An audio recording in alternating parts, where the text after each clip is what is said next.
காசாவில் பாலஸ்தீன மக்களுக்கு எதிராக இஸ்ரேல் நடத்திய இனப்படுகொலையில் அமெரிக்கா ஒரு பங்காளி என்று முன்னாள் பிரதமர் டாக்டர் மகாதீர் முகமது விவரித்தார்.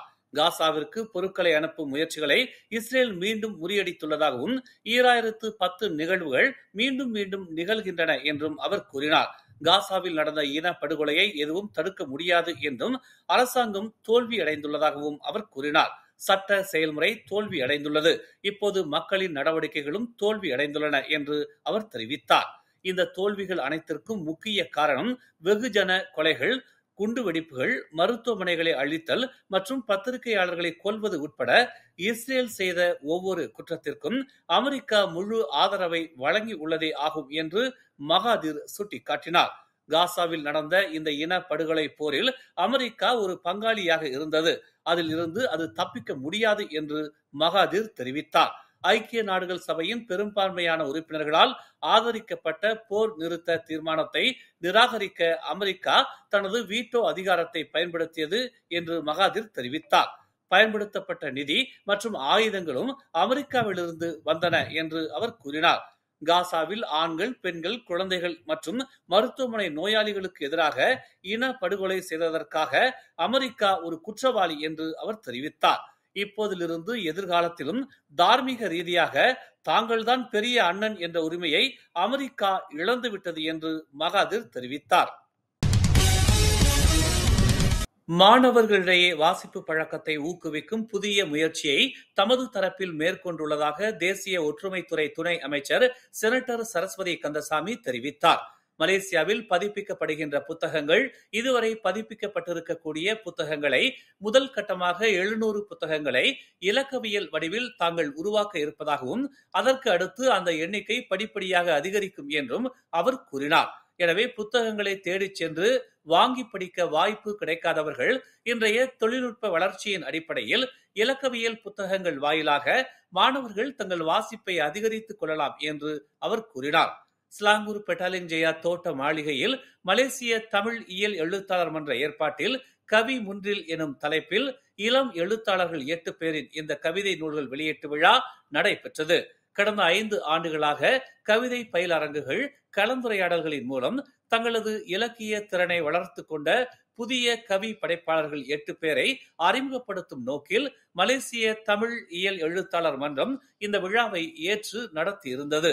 ஒரு எழுத்தாளரின் எண்ணங்கள் நூலாக மாறும் தருணங்கள் உணர்வு பூர்வமானது என்பதை வாசகர்களுடன் பகிர்ந்து கொள்ள கவி முன்றில் எனும் கவிதை நூல் வெளியீட்டு விழா ஒரு அரிய வாய்ப்பை ஏற்படுத்தி கொடுத்திருந்தது. இளம் எழுத்தாளர்களை தாழ்த்தி பார்க்காமல் அவர்களுக்கேற்ற முறையில் வழிகாட்டி உற்சாகப்படுத்த மூத்த எழுத்தாளர்கள் முன்வர வேண்டும் என்று அம்மன்றத்தின் தலைவர் பொன் கோகிலம் கேட்டுக் கொண்டார். முன்னாள் துணை அமைச்சர் தான் சி க குமரன், தேசிய நிலநிதி கூட்டுறவு சங்கத்தின் தலைமை நிர்வாக இயக்குனர் டத்தோபா சகாதேவன், சிங்கப்பூரைச் சேர்ந்த பேச்சாளர் முனைவர் சித்துராஜ் பொன்ராஜ் உள்ளிட்ட பல பிரமுகர்கள் கலந்து கொண்ட இந்நூல் வெளியீட்டு விழாவில் 200க்கும் மேற்பட்டோர் பங்கேற்று ஆதரவு தெரிவித்தனர்.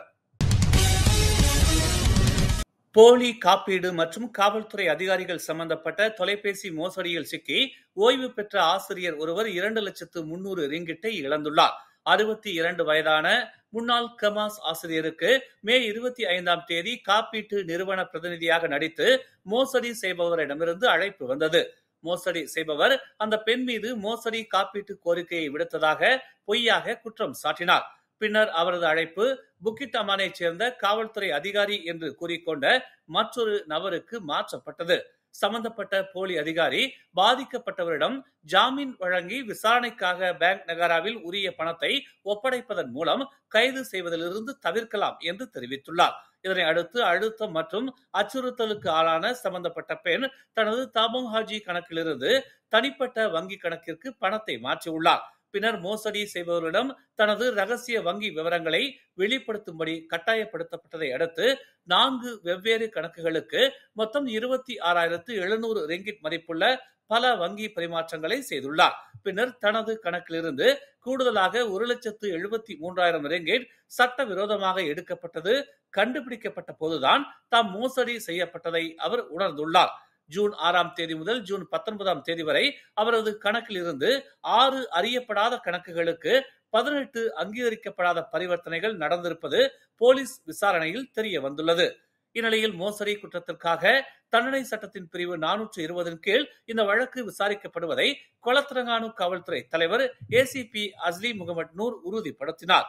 இது போன்ற மோசடிகளுக்கு எதிராக பொதுமக்கள் விழிப்புடன் இருக்க வேண்டும் என்றும், தெரியாத அழைப்பாளர்களுடன் வங்கி விவரங்களை ஒருபோதும் பகிர்ந்து கொள்ளக்கூடாது என்றும் அதிகாரிகள் எச்சரித்துள்ளனர்.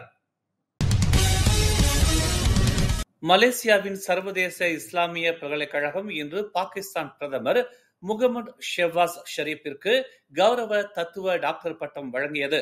தேசத்தை கட்டி எழுப்புதல், உலகளாவிய இஸ்லாமிய நிர்வாகத்திற்கான அவரது சிறந்த தலைமைத்துவம் மற்றும் பங்களிப்புகளை இந்த விருது அங்கீகரிப்பதாக தெரிவிக்கப்பட்டுள்ளது. ISTAC IIUM கோலாலம்பூர் வளாகத்தில் நடைபெற்ற சிறப்பு பட்டமளிப்பு விழாவின் போது இந்த விருது வழங்கப்பட்டது. IIUM அரசியலமைப்பு தலைவர் தென்கு அம்புவான் பகாங் துங்கு அசீசா அமீனா மைமூனா இஸ்கந்தாரியா விழாவை தலைமை தாங்கினார். தலைமைத்துவம் மற்றும் நிர்வாகத்தில் தத்துவ டாக்டர் பட்டம் என்ற கௌரவ பட்டத்தை துங்கு அசீசா வழங்கினார். தொலைநோக்கு, ஒழுக்கம் மற்றும் இரக்கத்துடன் ஷெஹ்பாஸின் சேவையை அவர் எடுத்துரைத்தார். பஞ்சாப் கல்வி அறக்கட்டளை நிதி போன்ற அவரது முன் முயற்சிகள் பல்கலைக்கழக கல்வியை கனவு கண்டிருக்க முடியாத ஆயிரக்கணக்கானோருக்கு உயர்கல்விக்கான கதவுகளை திறந்துவிட்டன என்று அவர் தனது அரச உரையில் தெரிவித்தார். ஷெஹ்பாஸின் தலைமையின் கீழ் மலேசியாவுடன் பாகிஸ்தானின் நீண்டகால நட்பை அவர் பாராட்டினார். பகாங் தமர்லோவில் உள்ள தமான் ஜெயா 2 9 மீட்டர் உயரமுள்ள தென்னை மரத்தின் மேல் ஒரு முதியவர் மயக்கம் அடைந்த நிலையில் காணப்பட்டதை அடுத்து தீயணைப்பு வீரர்கள் குழுவால் மீட்கப்பட்டார். மீட்பு நடவடிக்கையில் 60 வயதுடையவர் என்று நம்பப்படும் அந்த நபரை பாதுகாப்பாக தரைக்கு கொண்டுவர சுமார் 30 நிமிடங்கள் ஆனதாக தெரிவிக்கப்பட்டுள்ளது. சுய நினைவை இழப்பதற்கு முன்பு அவர் வீட்டில் தயாரிக்கப்பட்ட ஏறும் கருவிகளை சோதித்து பார்த்ததாக கூறப்படுகிறது.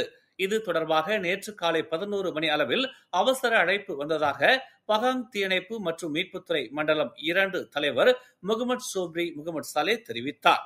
பின்னர் தங்கள் குழுவினரால் அந்த நபர் வெற்றிகரமாக கீழே இறக்கப்பட்டு மேல் அதிக சிகிச்சைக்காக மருத்துவ பணியாளர்களிடம் ஒப்படைக்கப்பட்டதாக அவர் கூறினார்.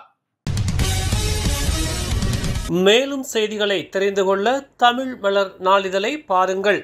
எங்களோடு இணைந்திருக்க மலர் டிவியை பதிவு செய்து கொள்ளுங்கள்.